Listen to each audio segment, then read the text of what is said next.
Red G9, Universidades Públicas No Estatales y la Universidad Católica del Norte presentan Seminario Virtual, el retorno a la presencialidad.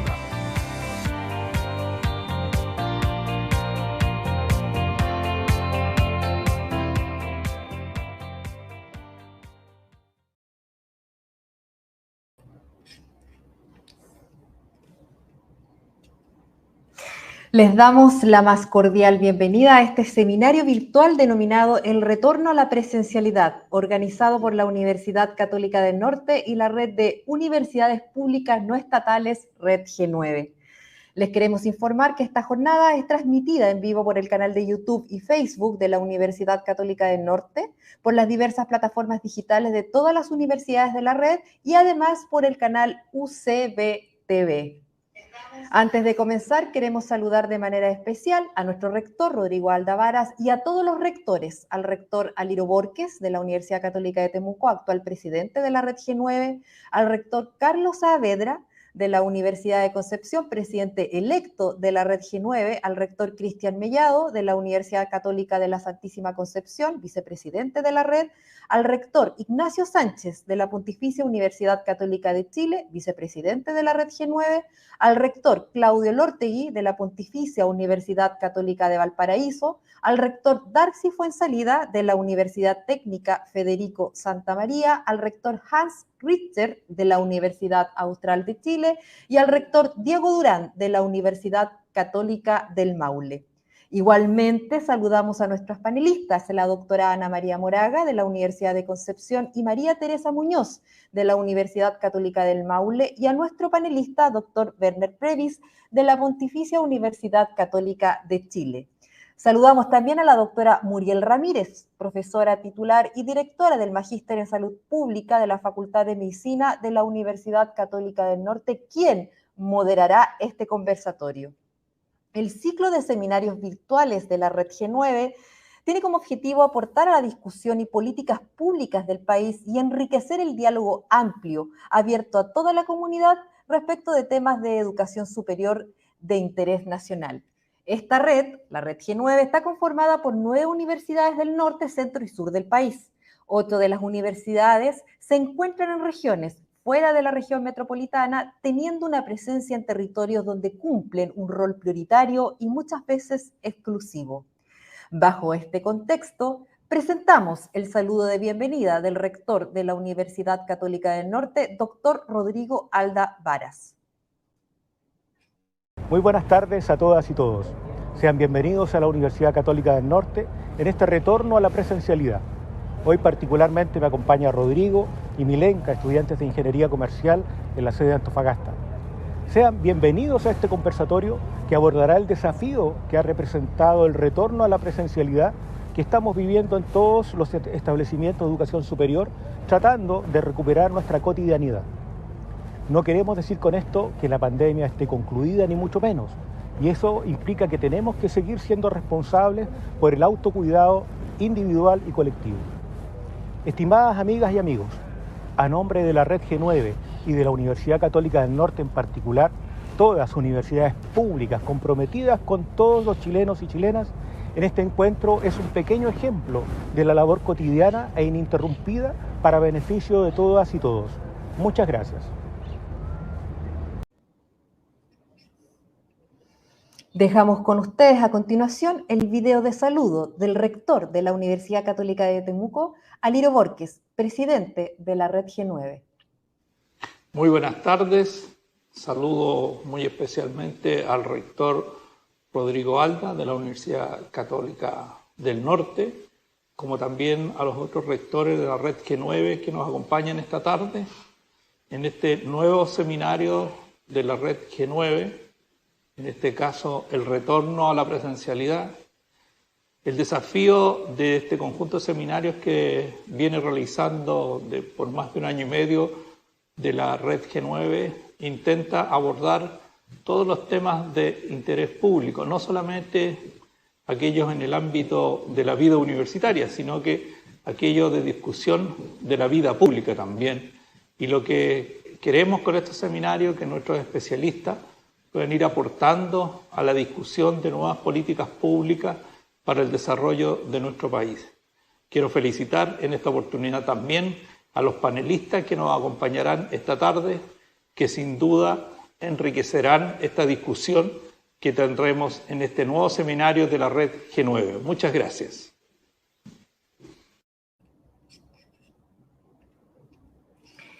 Sin más preámbulo, dejamos con ustedes a la moderadora de este conversatorio virtual, doctora Muriel Ramírez, quien nos introducirá en el tema y nos presentará en más profundidad a quienes hoy nos acompañan. Muriel. Muchas gracias, Carolina. Muchas gracias también a nuestros panelistas que están hoy día con nosotros a conversar sobre el retorno a la presencialidad. Voy a conversar sobre este tema en diversos aspectos que nos lleva la presencialidad con tres panelistas. Primero, Ana María Moraga. Ella es médica, epidemióloga y académica del Departamento de Educación Médica y jefa de la carrera de Medicina de la Universidad de Concepción, integrante de ICOVID Chile, integrante de la Comisión Nacional del Cáncer y del Consejo Asesor Externo de la Comisión Nacional de Respuesta Pandémica del Ministerio de Salud, y además miembro del directorio de la Sociedad Chilena de Epidemiología. Bienvenida, Ana María. Tenemos también con nosotros a María Teresa Muñoz Quesada. Ella es psicóloga, magíster en psicología, mención en psicología educacional y doctora en salud pública de la Universidad de Chile, académica de la Facultad de Ciencias de la Salud de la Universidad Católica del Maule y actualmente se desempeña como vicerrectora de investigación y posgrado de esa universidad. Y sus temas de investigación están asociados a salud pública, calidad de vida y discapacidad. Buenas tardes, María Teresa. Buenas tardes. Y finalmente tenemos al profesor Dr. Werner Brevis, acá presente. Él es ingeniero civil y doctor en fluidodinámica de la Universidad de Chile. En el periodo 2006-2010 fue investigador y docente del Instituto de Hidrodinámica de la Universidad de en Alemania, Karlsruhe, parece que es. En el periodo 2011-2017 fue académico en el Departamento de Ingeniería Civil y Estructural de la Universidad de Sheffield, en el Reino Unido, y desde el 2017 es profesor asociado de la Escuela de Ingeniería y director del doctorado en Ingeniería y Tecnología de la Pontificia Universidad Católica de Chile. Sus áreas de investigación principales son la mecánica de fluidos ambientales, y debido a su participación en políticas públicas y educación en comunidades en nuestro país y en el extranjero durante los 2 últimos años, recibió el premio de responsabilidad social de la Facultad de Ingeniería de su universidad. Dicho esto, entonces nos vamos a hacer una pequeña presentación sobre el contexto en el que nos encontramos en este minuto en relación a la epidemia de COVID-19. Y voy a pasar entonces a hacer una presentación en este minuto. ¿Ya podemos ver la presentación? Aquí estamos entonces en nuestro seminario de esta tarde. Primero que todo vemos la situación epidemiológica, ¿no es cierto? Yo como epidemióloga, los números acá son mi fuerte. En el mundo, desde que empezó la epidemia a final del 2019 hasta hoy, tenemos sobre 500 millones de casos y más de 6 millones de fallecidos por COVID-19. Y en esta figura, además, podemos ver la gran ola de contagio que ha significado la variante Omicron, que en este minuto está todavía presente en Estados Unidos y en Europa, más bien en el hemisferio norte, y lamentablemente esperamos de que en algún minuto también pueda comenzar una ola probablemente mayor que la que ya hemos tenido en nuestro país. En Chile, ¿cuál es la situación? Aquí tenemos la gráfica, ¿no es cierto?, del indicador de carga, que son casos nuevos por cada 100.000 habitantes, y esta es nuestra ola actual de Omicron que ya estamos bajando. En nuestro país tenemos un poco más de 4 millones de casos, Un cuarto de estos casos ocurren en población joven, ¿ya? Entre 15 y 29 años, donde están nuestros universitarios y universitarias, y lamentablemente tenemos más de 57.000 personas que han fallecido por esta causa. El plan de vacunación va mejorando, ¿no es cierto?, nuestros indicadores de vacunación. La vacunación completa alcanza en este minuto al 91% de la población y ya con dosis de refuerzo más del 80%, 88% en nuestro país. Sin embargo, tenemos todavía que recorrer probablemente un mayor camino, ¿no es cierto?, en mejorar la cobertura de vacunación, sobre todo de las dosis de refuerzo. El problema de este virus es la transmisión, ¿ya? Y quiero acá enfatizar, porque también como epidemióloga, conocer la forma de transmisión nos permite saber cuál va a ser el mecanismo para cortar el contagio, que es lo que a nosotros más nos interesa, ¿ya? Y de esta forma ya se sabe de que la forma de transmisión de este virus es por aerosoles. ¿Qué quiere decir eso? Son las micropartículas que quedan suspendidas en el aire cuando respiramos, cuando hablamos, cuando gritamos, cuando tosemos, etcétera, ¿ya? Esto puede producir contagio que le llamamos cercano, ¿no es cierto?, a una persona que está a menos de 2 metros de distancia de otra persona que está infectada, y obviamente es el mayor riesgo que puede ocurrir, ¿no es cierto?, que la persona inhale esas partículas que pueden tener viruses, ¿ya? Esto, obviamente, al conocerlo, podemos saber de que tanto la distancia física, ¿no es cierto?, y el uso de mascarilla puede de alguna manera reducir el riesgo de contagio. Sin embargo, esta transmisión por aerosoles, ¿ya?, también produce lo que llamamos un contagio lejano, o sea, a más de 2 metros de distancia. Y eso ocurre porque las micropartículas permanecen en el ambiente, en el aire, ¿no es cierto?, se acumulan en los recintos cerrados que no tienen ventilación apropiada, ¿ya? E incluso pueden movilizarse dentro de ese recinto cerrado. Por lo cual, entonces, para poder prevenir una situación de riesgo se necesita tener los ambientes ventilados, ¿ya? Y obviamente estas situaciones nos llevan, ¿no es cierto?, a que todavía hay desafíos en el control de la epidemia, y para eso estamos acá, para conversar con nuestros expertos y expertas. La transmisión del aire por aerosoles sigue siendo un desafío. Comprender la necesidad de uso de mascarillas y de respiradores de buena calidad, y además usarlos bien, ya que cubra toda la nariz y la boca. Está el tema de la trazabilidad, que es lo que llamamos, ¿no es cierto?, a el seguimiento de un caso que pudo tener contactos para poder aislarlo a los casos y darles cuarentena a las personas antes que puedan contagiar a otras personas. Y eso también ha tenido sus desafíos con Omicron, porque se sabe que la contagiosidad comienza antes de los síntomas. O sea, una persona antes de sentirse enferma ya puede estar contagiando, y eso obviamente es un problema para poder controlar de mejor manera la transmisión. Ya dijimos que el avance de la vacunación también ha sido importante, pero lamentablemente esta vacuna de este virus no impide el contagio. Impide sí, o evita una gravedad, un caso que pueda llegar a la UTI, ¿no es cierto?, a hospitalizarse, pero la persona estando vacunada puede contagiarse de igual manera. Y lo que ya comenté, las variantes de preocupación, porque este virus va cambiando en el tiempo, va mutando y va produciendo unas variantes, ¿no es cierto?, que pueden ser más contagiosas, como ha sido Omicron, y ahora más contagiosa que la variante, que el virus original, que es la Omicron BA2, que producía esa tremenda ola, ¿no es cierto?, de contagio que vimos en el gráfico que comenté recién. El profesor Werner Brevis nos traía un video que quiero compartirlo antes que empecemos el conversatorio, para que ustedes entonces tengan alguna idea, ¿verdad?, de lo que vamos a conversar, y aquí es a lo que el profesor Brevis hace referencia cuando estemos en la conversación. Así que pasamos a ver ese video. Actividades respiratorias.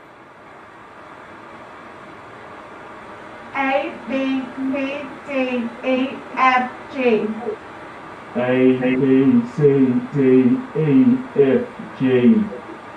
Shouting loudly generates lots of aerosols. Shouting loudly generates lots of aerosols.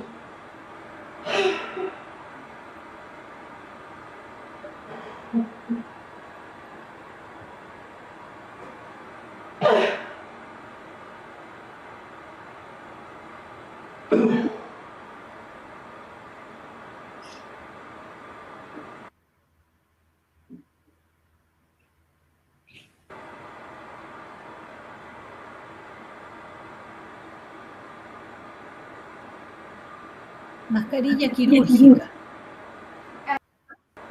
A, B, C, D, E, F, G. A, B, C, D, E, F, G. Shouting loudly generates lots of aerosols. Shouting loudly generates lots of aerosols.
Teníamos ahí entonces los ejemplos, ¿no es cierto?, que nos mostraba el video sobre cómo funcionan los aerosoles, con imágenes muy claras, ¿no es cierto?, de que a pesar del uso de la mascarilla quirúrgica en este caso, igual hay aerosoles que quedan alrededor de la persona, ¿no es cierto?, incluso al respirar a veces más que al hablar o al gritar, ¿ya? Entonces, vamos a comenzar con nuestra conversación, pidiéndole primero a Werner que nos dé alguna breve descripción, ¿no es cierto?, o de explicarnos cómo funcionan estos aerosoles y la importancia, ¿no es cierto?, que puede tener algunas medidas que podamos tomar para evitar, ¿no es cierto?, poder inhalar esos aerosoles que pueden quedar en un lugar cerrado sin ventilación. Sí, gracias, Muriel. Primero, muy agradecido por la invitación. Y antes de entrar a los aerosoles, no sé si me permite tocarle brevemente el tema del contagio vía fomites, vía superficie, y el contagio vía gotita, ¿ya? Resulta que al principio de la pandemia, muchos de nosotros pensamos que al tocar superficies que estaban infectadas, nosotros teníamos una gran probabilidad de desarrollar la enfermedad. Pero rápidamente los estudios han demostrado, y esto lo publicó la CDC, que la probabilidad de contagio vía fomites es menor a 1 sobre 10.000, es decir, de 10.000 personas, probablemente menos de una se contagia por esa vía, ¿ya? Por otro lado, otra cosa que conversamos mucho fue que el contagio era vía gotas, ¿ya? Y Muriel, tú explicaste muy bien que las gotas son partículas mayores de 100 micrones, eso es más o menos el espesor de un pelo, ¿ya? Y la característica que tienen las gotas es que caen balísticamente porque la gravedad tiene mucho efecto sobre ellas. Entonces, lo que se sabe es que esas gotas aproximadamente llegan entre 30 a máximo 60 centímetros que cuando nosotros gritamos, principalmente, ¿ya? Ahora, lo novedoso que pasó durante esta pandemia fue darnos cuenta, primero con las mediciones, que por cada gota que nos sale de nuestro cuerpo, que se asocia en la producción de gota en la parte alta del sistema respiratorio, mientras que las partículas finas de la parte profunda del pulmón, ¿ya? Por cada gota que producimos nosotros, salen aproximadamente 1000 partículas muy finitas, ¿ya? Que son las que nosotros llamamos aerosol. Lamentablemente, las gotas las vemos, pero el aerosol no lo vemos. En este caso, en el video los vimos porque están en un ambiente helado y es posible visualizarlo. Pero el tema está en que las gotas, lo que han mostrado también los estudios de carga viral, las gotas lamentablemente contienen una carga viral que es bajita. Estoy hablando de estudios de carga viral usando como proxy el mRNA, ¿ya? Y lo que se estima es que aproximadamente 80% de la carga viral está en el aerosol, no en la gota. Y también hay un tema probabilístico, en el sentido de que cuando una gota logra darte justo en el ojo, en la nariz o en la boca, tú ya inhalaste miles y miles de partículas de aerosol sin darte cuenta. Por eso que tú decías muy bien que el contagio cercano es muy peligroso, porque muy cerca está muy concentrado ese aerosol. Y es ahí donde la distancia pasa a ser un elemento importante, porque mientras nosotros estamos más distantes, el chorro de aerosol que sale de nuestra boca se mezcla con el aire y baja su concentración. Entonces, mientras yo más cerca esté de una persona, por cada inhalación, inhalo más partículas de aerosol potencialmente infectadas. Contagioso. Entonces, lo que se estima es que en ambientes muy tranquilos, ¿ya? Muy tranquilos, hay un 90% probabilidad de contagiarse si yo estoy 5 minutos a 3 metros de una persona, sin mascarilla. ¿Ya? Eso sale de un estudio que realizó el Instituto Max Planck en el grupo del profesor Bodenschatz, y esa es la estimación más o menos de riesgo. Estamos hablando de un lugar muy tranquilo. Ahora, ustedes podrán entender que cuando hay viento, ¿ya? Cuando hay movimiento del aire, la mezcla con el aire es más efectiva, por lo tanto baja la concentración más rápido con la distancia. Y también se puede desviar ese chorro que sale de nuestra boca debido a que puede existir una ráfaga dominante, etcétera, etcétera. Entonces, lo que se observó es que rápidamente en la pandemia es que la posibilidad de contagio al aire libre, cuando nosotros estamos muy distantes de otras personas, no cercanos, es aproximadamente 20 veces menor que en interior. Es decir, la probabilidad de contagio al exterior, producto de la presencia de esta buena ventilación, entre comillas, es muy buena. Pero aunque estemos al aire libre, hay que mantener distancia. ¿Ya? Eso es muy importante. Lo otro que es muy importante es que si nosotros usamos una mascarilla, y en este momento voy a usar la palabra mascarilla, un respirador, pensando solamente un elemento de protección que tapa nariz y boca, eso tiene una función que es interesante, pues al menos desvía las direcciones de exhalación del aerosol. En vez de salir hacia el frente, sale hacia arriba y sale hacia los costados. Ahora, como tú bien explicabas, ese aerosol se mezcla con el aire, pero cuando estamos en lugares interiores se mantiene en suspensión. Por lo tanto, en esos casos, es súper importante tratar de minimizar la cantidad de aerosol que queda en suspensión. Y ahí entran los respiradores, que son realmente una herramienta de prevención muy importante. ¿Por qué? Porque un respirador muy bien ajustado a la cara permite atrapar una gran cantidad de partículas de aerosol que están siendo exhaladas.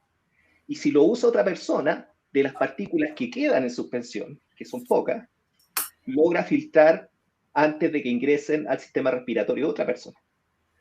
Acá hay un tema muy importante que voy a aprovechar la oportunidad para desmistificarlo, ¿ya? Y es que hay algunas personas por ahí que no logran entender cómo un respirador logra atrapar un virus. Porque estamos hablando que un virus tiene un tamaño de 0,1 micrones, y cuando uno piensa en la malla que deja un respirador, el tamaño es más grande. Y es porque piensan en la analogía del sedazo que se usa en la cocina, por llamarlo de alguna forma. ¿Ya?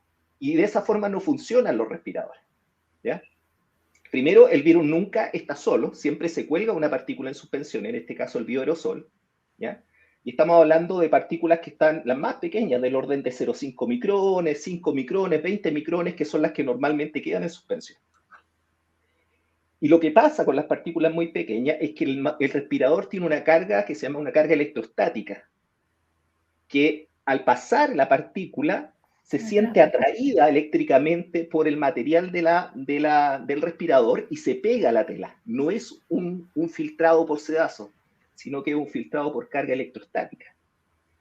Y esto es súper importante entenderlo, porque cuando a ustedes, en general a los que estén viendo, se les moje la mascarilla, significa que tienen que cambiarla, porque se pierde esa carga electrostática, que es una capa de protección muy importante para ese material fino que es el que tiene mayor carga viral. ¿Ya? Eso por un lado. Entonces, para controlar el contagio cercano, nuestras herramientas son la distancia y la mascarilla. Y para controlar el contagio lejano, empieza a ser importante la calidad del aire. Como tú muy bien decías, viene este concepto que es el concepto de ventilación. ¿Cuántas veces por hora nosotros somos capaces de renovar el aire al interior de un lugar? ¿Ya?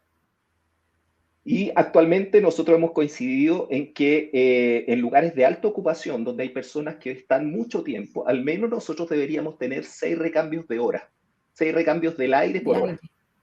¿Ya? Esto significa que la demanda por aire fresco dentro de una sala de clases, dentro de un lugar donde convive mucha gente de distintos grupos familiares, tiene que ser intensa. No basta solamente con abrir puertas y ventanas. ¿Por qué no basta? Porque el concepto de aforo y el concepto de ventilación no se pueden desvincular. Van juntos. Déjame explicar esa idea. Si tú tienes 100 metros cuadrados ventilados, son muy distintos a 100 metros cuadrados no ventilados con el mismo número de personas en términos de riesgo. Claro. ¿Ya? Y es muy distinto 100 metros cuadrados con una cierta posición de puertas y ventanas que 100 metros cuadrados con otra posición de puertas y ventanas. Y va a ser muy distinto si nosotros abrimos puertas y ventanas, estar en una zona costera donde nosotros tenemos mucho viento y direcciones de viento y magnitudes del viento que son excelentes, a una zona del país donde ese viento no esté. Entonces, esto no es por metros cuadrados, sino que tiene que considerar los aspectos geográficos, tiene que considerar las posiciones de puerta y ventana y sistemas de extracción mecánico, tiene que considerar la cantidad de personas y el tipo de actividad que esas personas están realizando, ¿ya? Porque es distinto la generación de aerosol, como lo veíamos en el video, cuando uno respira, cuando uno canta, cuando uno está haciendo distinto, cuando uno está haciendo actividad aeróbica, por ejemplo, en un gimnasio, ¿ya? Etcétera, etcétera. Entonces, ha habido mucha controversia respecto a cómo nosotros manejamos el tema de ventilación y cómo manejamos más o menos el tema de aforo. Porque es muy difícil saber a priori cómo integrar todo este número variable en un número mágico que decir el número de personas. Y nosotros hemos tratado de explicar, pero ha habido un poco de dificultad en que se entienda el concepto, en que desde hace décadas el único instrumento que a nosotros nos permite medir la eficiencia de la ventilación en función de todos estos parámetros es medir la concentración de CO2 en el aire. ¿Ya? Porque cuando nosotros respiramos, en paralelo, nosotros exhalamos CO2. Entonces el CO2 se vuelve un proxy para saber qué tan respirado está el aire. ¿Ya? Claro. Por ejemplo, la Organización Mundial de la Salud en periodos prepandémicos dice que un ambiente saludable para aprendizaje tiene una concentración de alrededor de 1000 partes por millón. ¿Ya? ¿Qué pasa? Si ese nivel es más alto, nosotros básicamente perdemos concentración, perdemos capacidad cognitiva, porque básicamente hay menos oxígeno en el aire, ¿ya? Y somos muy sensibles a estos cambios. Y lo que se ha recomendado internacionalmente como referencia es que en periodos de pandemia nosotros tratemos de tener una concentración máxima de 700 ppm. ¿Ya? Esto básicamente es reducir a la mitad la cantidad de aire respirado en el aire, porque 100.000 ppm significa que 1,47% del aire que uno inhala fue respirado por otra persona, mientras que 700 ppm significa que 0,71% del aire respirado fuera respirado por otra persona. Ahora, ¿por qué esto es importante? Al igual que la mascarilla, el medidor de CO2 no nos dice si hay presencia de virus o no.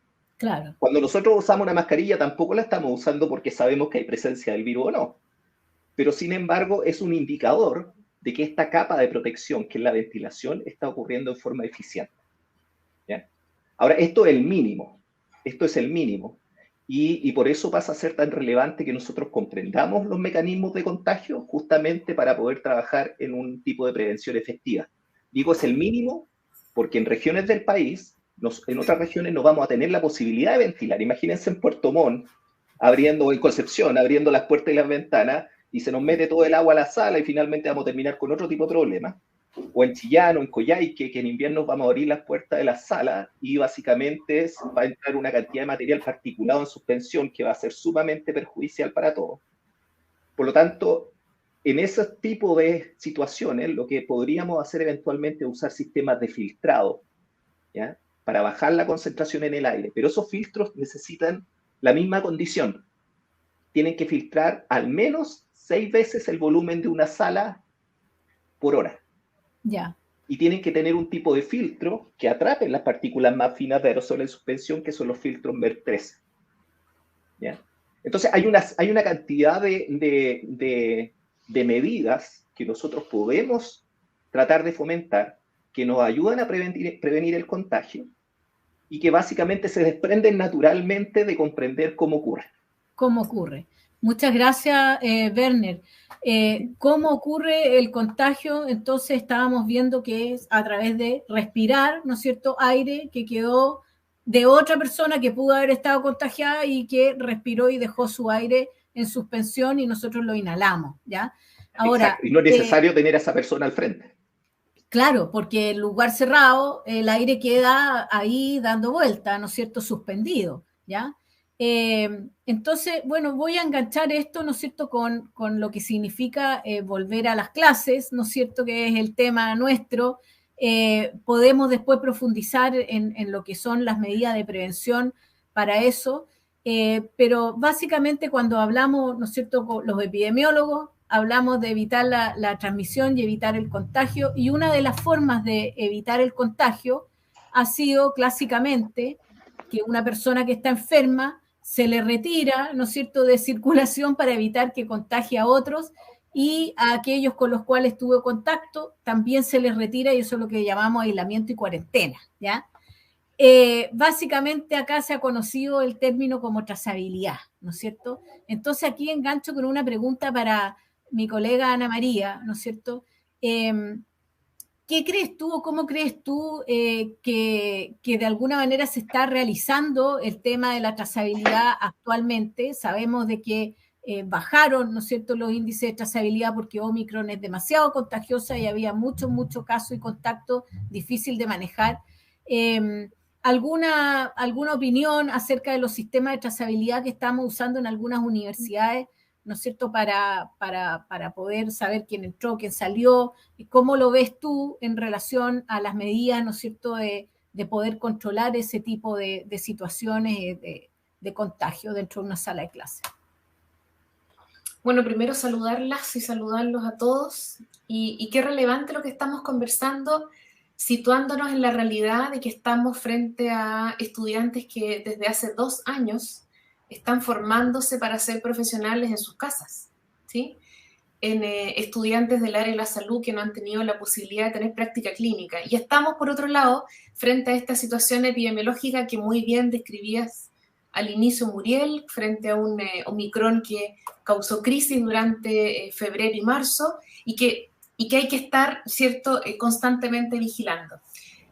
Tenemos, frente a la trazabilidad, lo que tú me consultas, Muriel, 2 escenarios que mirar. Primero, nosotros estamos frente a un grupo humano que son nuestros estudiantes universitarios, en su gran mayoría jóvenes, sanos, que tienen una gran movilidad, que toman múltiples medios de transporte para llegar a la universidad, que durante su día académico se mueven de distintos laboratorios a salas, a bibliotecas, a casinos, a otros lugares, y que de vuelta a su casa vuelven a tomar una serie de transporte. Entonces, pensar ahí la trazabilidad es complejo, sumando además lo que muy bien tú dijiste, Muriel, y eso en Omicron lo hemos visto muy claramente, de que el periodo de contagiosidad se inicia antes de que alguno de nuestros estudiantes tenga síntomas. Por lo tanto, tendríamos que retirar al estudiante, a todo su curso, a toda la facultad, a todos los que fueron al casino, hacer un llamado a los que tomaron determinado medio de transporte. Por lo tanto, esto no tiene mucho sentido en nuestros jóvenes universitarios, ¿sí? Lo que sí tiene sentido es que las instituciones podamos proveer de algunas cosas. o podamos reflexionar sobre algunas cosas. Lo primero es que yo creo que todos tenemos que tener buenos accesos, no estoy hablando de nosotros como instituciones de educación superior, acceso a que nuestros alumnos sintomáticos o nuestros alumnos que tienen sospechas de poder estar infectados puedan hacerse algún test en nuestros mismos establecimientos educacionales, porque eso agiliza mucho la posibilidad de hacer un diagnóstico. Eso me parece algo tremendamente importante. Lo segundo, y que tiene mucho que ver con lo que estaba hablando Werner recién, que tiene que ver con poder asegurar donde se pueda, porque hubiesen visto ustedes la lluvia hoy en Concepción, la posibilidad de tener las ventanas abiertas era imposible, de hecho suspendimos clases en la mañana, pero al no poder tener adecuada ventilación es pensar en adecuada filtración del aire, y yo creo que aún ahí tenemos mucho tema pendiente. Y lo segundo es que repensemos las clases teóricas. Estoy hablando no de colegios, estoy hablando de las universidades, donde hay actividades que sí o sí las tenemos que tener en contacto presencial y que tienen que ver con las prácticas clínicas, con los laboratorios de computación, de ciencias básicas, etc. Pero tenemos una serie de actividades que tienen que ver con clases teóricas, donde al menos en la carrera de medicina juntamos a 115 chiquillos dentro de un mismo espacio.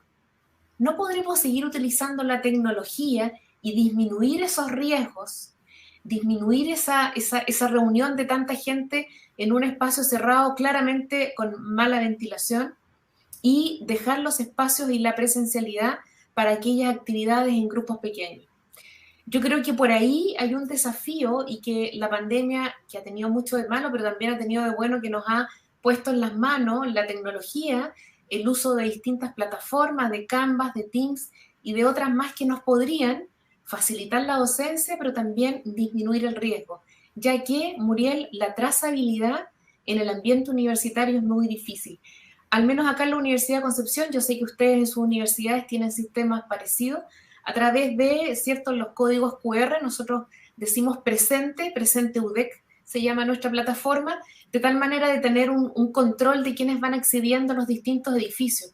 Pero eso no es suficiente, ¿sí? Eso creo yo, Muriel, que quedamos con desafíos desde el estudiantado y que tiene que ver con tener sus esquemas de vacunación completa y algo muy relevante, el uso de mascarillas correctas de manera adecuada. No es solamente la mascarilla, la KN95 puesta acá abajo, porque ahí no sirve de nada. No sirve o tener una telita acá. Entonces, se juntan dos cosas. Es el tipo de mascarilla adecuada con el recambio, por lo tanto las universidades también tendremos que poner a disposición de los chiquillos mascarillas para recambio, pero también mascarillas usadas adecuadamente.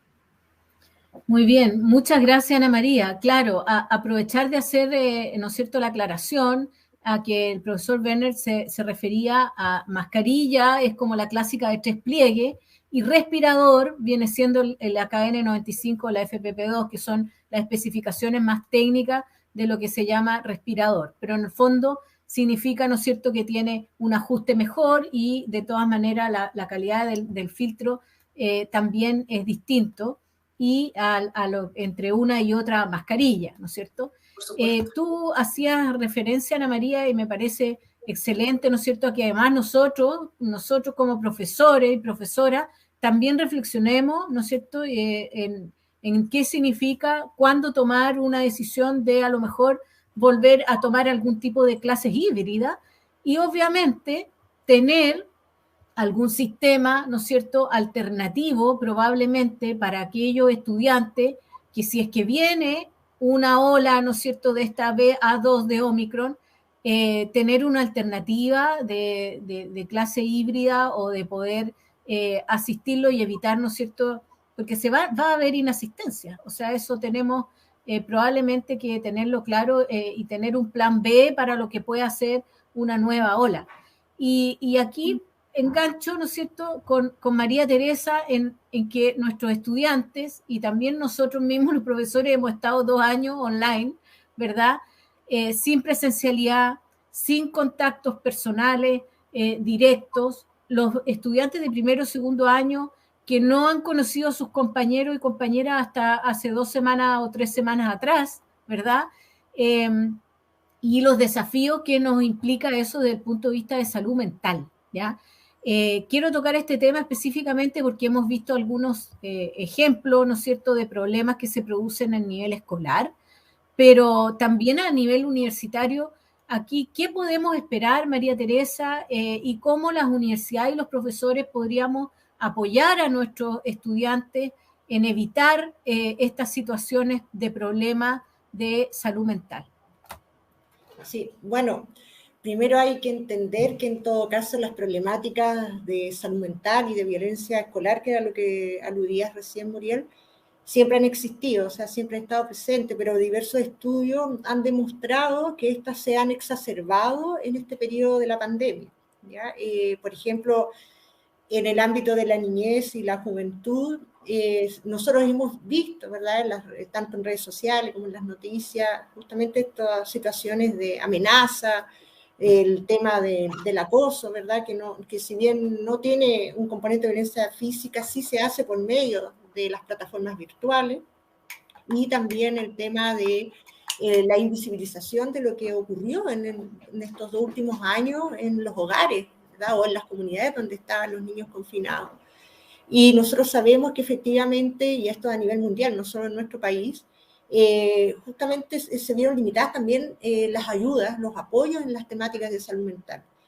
Si bien se crearon iniciativas, por ejemplo, no solo en el ámbito de la estrategia de gobierno, de crear, por ejemplo, esto de los teléfonos donde la gente llamaba para pedir orientación, sino que también en las mismas universidades, todas las universidades creamos los sistemas de ayuda, ¿verdad?, o de te escuchamos, tenían varios, juntos nos cuidamos, ¿verdad?, tenían varios nombres, que permitieron atender, ¿cierto?, aquellas problemáticas emergentes de salud mental y por lo menos acoger, tener la primera acogida para poder orientar y derivar.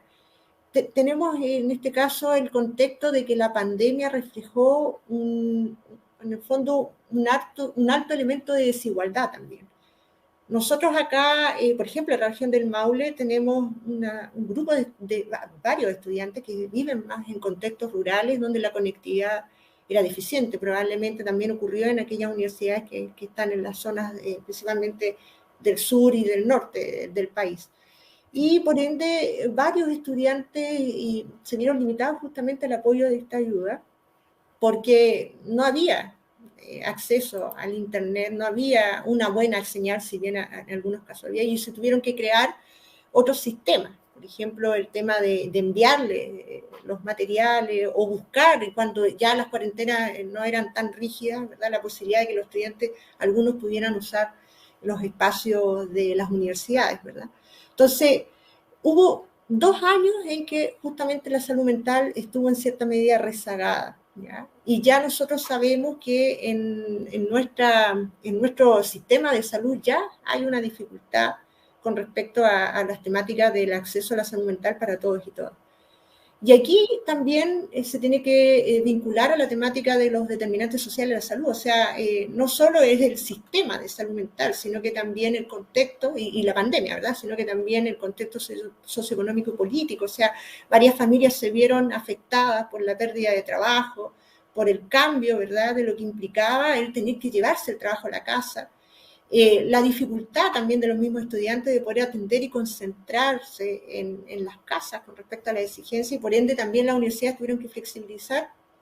Bueno, y los otros elementos, ¿verdad?, que tienen que ver con las normas, valores y culturas, que también eso se trabaja en la cotidianidad con otros. No se aprende, ¿cierto?, desde solamente el hogar, que es un pilar, sino que también tiene que estar en un contexto social.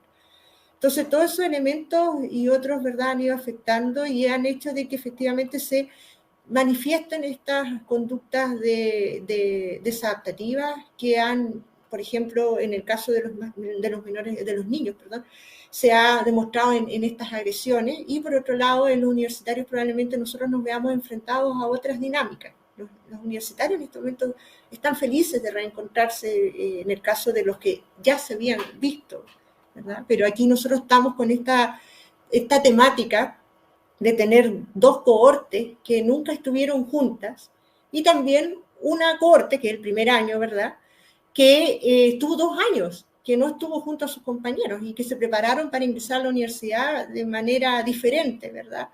Y que tampoco tuvieron en cierta medida ese apoyo, esa conexión de la comunidad en general, de lo que hace la diversidad de apoyos y de aprendizaje de manera colectiva. Entonces, ahí tenemos varios desafíos y yo creo que un primer tema que tenemos que hacer es, primero que nada, escuchar a los jóvenes, escuchar a los docentes, y para eso es importante generar mesas o instancias que permita de que se pueda dialogar en buscar soluciones en conjunto para poder enfrentar y poder adaptarse a esta nueva realidad que estamos viendo ahora del retorno, que no es lo mismo que antes, porque como ustedes mostraban en los datos, seguimos, ¿cierto?, en una condición, ¿verdad?, de alerta. El virus va mutando. Si bien hemos eliminado los aforas en el caso de aquellas regiones o zonas, ¿verdad?, que están con menos riesgo de contagio, está latente, y si no se toman las medidas y si no nos adaptamos a esta nueva situación, ¿verdad?, de estar todos juntos en una sala sin considerar estas medidas, es muy difícil que nosotros podamos al mismo tiempo superar, ¿verdad?, este contexto de pandemia. Entonces, en eso también tenemos que ir acompañando el proceso de adaptación del estar reunidos con mascarilla, del estar conviviendo, el hacer la clase con mascarilla, ¿verdad?, el estar conviviendo con este cambio de las temperaturas también que mencionaban. Y en eso se requiere este proceso de apoyo y acompañamiento. Las universidades en general han generado estas redes de apoyo, tanto en instancias internas, para eso es clave lo que se crea, por ejemplo, con el tema de, por ejemplo, las unidades de apoyo a la docencia, todo lo que tiene que ver con el bienestar de salud estudiantil, pero también la articulación con otras áreas, con otras entidades que rodean, ¿cierto?, a la comunidad universitaria, por ejemplo, con CEFAM, con hospitales, con centros que apoyen el tema más social, también, ¿no?, obviamente con las entidades de educación, y que permitan, por lo tanto, generar esta red articulada y que en el fondo podamos apoyar tanto a los estudiantes como a los trabajadores en esta nueva realidad. Ya estábamos hablando de la nueva realidad en el periodo del confinamiento y de los aprendizajes virtuales, pero ahora se viene esta, que en el fondo es adaptarnos a esta nueva situación pandémica que se va a mantener y probablemente vamos a vivenciar otras experiencias con otros virus también, que ha sido parte de la historia de la humanidad. Aquí también no solo es importante el tema de la articulación, sino también invertir en más investigación, tanto en los contextos escolares como en los ámbitos universitarios, porque si bien hay estudios, yo les comento, una revisión sistemática que se hizo, aproximadamente hay 100 estudios que se han hecho a nivel mundial, entonces, y no encontré ninguno de Chile. Yo creo que en realidad tenemos que trabajar en ese tema, probablemente a lo mejor crear un fondo especial asociado a la temática de la adaptación o a los temas de la resiliencia, ¿verdad? Esto podría estar dentro de lo que nosotros consideramos como las catástrofes asociadas a una pandemia, claro, y invertir ahí, porque se requieren estudios. Nosotros estamos aludiendo a lo que, por ejemplo, el programa de la OMS de Inspire, que es un programa, una estrategia en realidad, de 7 estrategias que se hacen como para poder prevenir la violencia y que están asociadas justamente a los temas de las normas y valores, de la aplicación del cumplimiento de leyes, de los entornos seguros, de brindar esos entornos seguros, apoyos de padres y cuidadores, también el tema de fortalecer, o sea, el tema económico, ¿verdad? Varios elementos que ya se han hecho a nivel de los gobiernos, pero otros que están todavía pendientes, como por ejemplo el tema de los servicios de respuesta y apoyo oportuno en el ámbito de la salud mental, no solo en el ámbito del COVID, y la educación y habilidades para la vida, que tenemos que seguir potenciándolos en los entornos escolares y incorporarlos en todos los currículos, en todos los niveles de enseñanza. Entonces yo creo que ahí tenemos que estar atentos en eso. O sea, a nosotros los adultos no es fácil decir, oye, tenemos que hacer esto, ya volvimos a la realidad y esta es la adaptación así en la vida, pero en realidad nosotros ya tenemos una historia, un bagaje, sí, ya hemos vivido otras pandemias también, o algo de epidemia. Claro, entonces tenemos que acompañar en este caso a los jóvenes, sobre todo jóvenes que estuvieron tan cuidados en cierta medida de la pandemia, pero al mismo tiempo estuvieron vulnerables a la exposición de distintas imágenes violentas en las redes sociales y muchos, en algunos casos, dentro de su propio hogar. Entonces ahí hay que hacer una acción colectiva y al mismo tiempo invertir en recursos para poder financiar las temáticas de investigación en nuestro país, en ese área. Muchas gracias, María Teresa, por tu visión también como profesora académica y como psicóloga, ¿no es cierto? Vemos que los desafíos son tremendos. Estoy súper de acuerdo en que el tema, para poder tomar ciertas decisiones, ¿no es cierto?, y de políticas públicas, y aquí me sale mi alma salubrista, ¿verdad?, necesitamos cierta evidencia, y que en este minuto, como dices tú, no la tenemos. Como tampoco se ha generado, ¿no es cierto?, mayor investigación en los distintos ambientes que tenemos dentro de las universidades. Yo me pongo en el caso, ¿no es cierto?, de un joven que ha estado 2 años en su casa, encerrado, sin ver a sus amigos o muy poco, llega de pronto a la universidad, aprendió o estuvo en el colegio y llega a la universidad. Ya de por sí ese cambio es tremendo. Imagínense después de una epidemia. Mi pregunta y mi reflexión es, estos jóvenes que vienen llegando van a tener el mismo rendimiento en la universidad. Nosotros como profesores y profesoras vamos a tener, les vamos a exigir lo mismo que les exigíamos hace 3 años atrás. Vamos a tener deserciones. Para mí es una tremenda pregunta, y yo creo que acá el rol de nosotros como profesores, profesoras y también los directivos de las universidades y Ministerio de Educación, un poco hacerse cargo de las repercusiones que esto puede tener, ¿ya?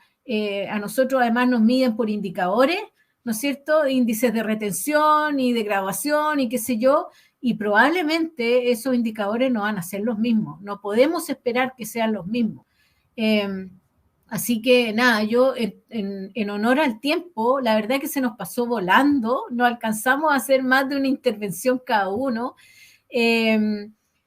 Además de lo que dice María Teresa de la investigación en salud mental, yo creo que también aquí estamos al debe en términos de cambios y visión de lo que se requiere de infraestructura para el tema, ¿no es cierto?, de bajar el riesgo de contagio dentro de los lugares cerrados. Y también insistir que en nuestros jóvenes y en nuestros profesores y profesoras la vacunación, ¿ya? Porque si es que no podemos, lamentablemente, hacerse cargo, ¿no es cierto?, de disminuir los riesgos de una manera más adecuada dentro de los espacios educativos, por lo menos tener conciencia de que manteniendo un buen sistema inmunitario, la vacunación es importante para evitar mayores repercusiones, ¿no es cierto?, y daños en la salud de todos y todas. Nos quedan 5 minutos, yo no sé si alguno más quisiera complementar una última intervención antes de cerrar. Sí, yo Muriel, pero muy brevemente, es solamente para recordarnos que incluso en la situación más favorable, que es que tengamos una tasa de incidencia bajita del COVID, vamos a tener muchos otros virus circulando, que como hemos aprendido en este último tiempo, la mayoría de las enfermedades respiratorias se transmiten vía aerosol. Cierto. Y por lo tanto es muy importante que sepamos reaccionar con tiempo para prepararnos para un invierno donde no solo vamos a tener al COVID al frente, sino muchos otros virus, y por lo tanto la prevención va a ser esencial también. Es necesario que aprendamos a ventilar correctamente, a filtrar el aire correctamente, y es necesario también de que aprendamos que vale la pena invertir en una buena protección respiratoria. Y solamente un datito ahí. Cuando nosotros usamos, las mediciones de laboratorio han mostrado que cuando nosotros usamos mascarillas quirúrgicas, si tenemos una pequeña abertura en el lado, aproximadamente 50% del aire no pasa por la tela de la mascarilla, ¿ya? Sin embargo, lo que sabemos también es que en ambientes no quirúrgicos, una mascarilla N95 puede ser usada hasta 40 horas, ¿ya? Entonces, finalmente, el costo por hora no hace la mascarilla N95 o la FFP2, no la hace imposible. Y sería muy bueno que aprendiéramos a invertir en calidad por sobre cantidad y aprender a usar esa calidad para protegernos adecuadamente. Muy bien, muchas gracias Werner, muchas gracias a María Teresa y Ana María, que lamentablemente parece que tuvo problema de conexión. Agradecerle y despedirnos, ¿no es cierto?, en nombre de la Universidad Católica del Norte. Tuvimos presencia a lo largo de todo el país en este conversatorio, así que muchas gracias, les dejo buenas tardes, Carola, para despedirse. Sí, muchas gracias Muriel, muchas gracias María Teresa, muchas gracias Werner, muchas gracias a Ana María, que lamentablemente por estos problemas que tenemos con las redes se nos cayó, pero fue una participación muy importante. También agradecer la presencia de todos y todas quienes estuvieron conectados a través de todas las redes de la Universidad Católica del Norte, de las plataformas digitales de todas las universidades, de la red G9, y además dar un agradecimiento especial a la red UCTV, porque salimos en vivo y en directo a través de su señal por el canal de televisión de la Universidad Católica de Valparaíso. Quiero darle un especial agradecimiento a la doctora Muriel Ramírez, ya que, que es médica epidemióloga, es especialista en salud pública de la Universidad de Chile, PhD, Medical Sciences de la Universidad de Radboud, Holanda, y además nuestra profesora titular y directora del Magíster en Salud Pública de la Facultad de Medicina. Reiteramos nuestra gratitud a los participantes, ya quienes nos observaron a través de las redes de la Universidad Católica del Norte y por todas las otras plataformas, y decirles antes de despedirnos que el próximo seminario virtual de la Red G9 se realizará en el mes de mayo, siempre con una interesante conversación. Ya les invitamos a estar atentos y atentas a nuestro sitio www.redg9.cl para más información, y a las redes sociales @Universidad G9 en Twitter y Facebook. Muchas gracias y muy buenas tardes a todos y a todas. Gracias, buenas tardes. Muchas gracias, gracias.